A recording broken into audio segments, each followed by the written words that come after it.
ဆရာကြီးဦးအောင်သိန်းပြောပြတဲ့ဗိုလ်ချုပ်အောင်ဆန်းအကြောင်းစစ်တိုက်ခံနီးပေါ့ကွာဗိုလ်ချုပ်ကသူ့ရဲဘော်တွေကိုပြောတယ်မင်းတို့စစ်မြေပြင်ကိုသွားရမယ်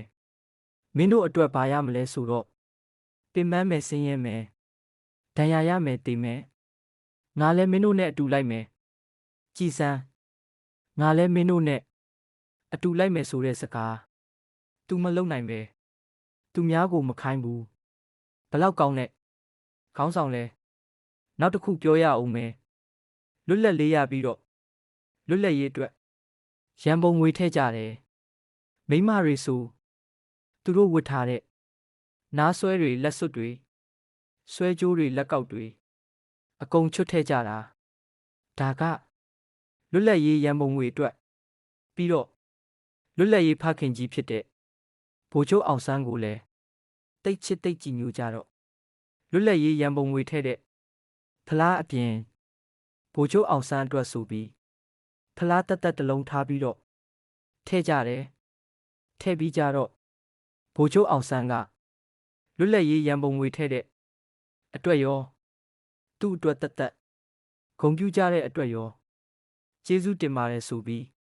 ကျေးဇူးတင်စကားပြောလိုက်တယ်ရန်ပုံငွေပွဲပြီးတော့တဖြည်းဖြည်းနဲ့လူစုကွဲသွားတဲ့အချိန်မှာဗိုလ်ချုပ်ဘာလုပ်တယ်ထင်လဲသူ့အတွက်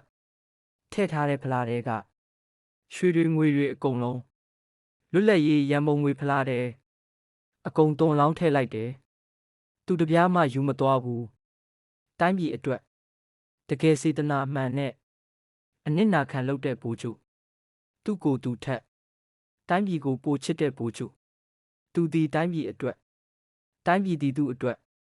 မဟုတ်ဘူးဆိုတဲ့ဗိုလ်ချုပ်တချို့ကပြောတယ်ကွဗိုလ်ချုပ်အောင်ဆန်းလို့ဗိုလ်ချုပ်မျိုးရှားတဲ့အမှန်ကရှားတာမဟုတ်ဘူးရှိကိုမရှိတာ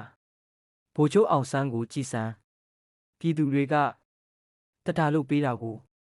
တပြားမှယူမသွားဘူးအဲ့ဒီလိုစိတ်သက်မြင်မာလွန်တဲ့လူမှုလဲပြည်သူတွေရင်ထဲကမထုတ်နိုင်တာတမိုင်းကြိုက်တဲ့လောက်ဖြောက်မတစ်ထောင်တောင်တကောင်မဖွားနိုင်တဲ့ဗိုလ်ချုပ်အောင်ဆန်းဆိုတဲ့လူသားတစ်ယောက်ငါတို့ရင်ထဲကဘယ်တော့မှ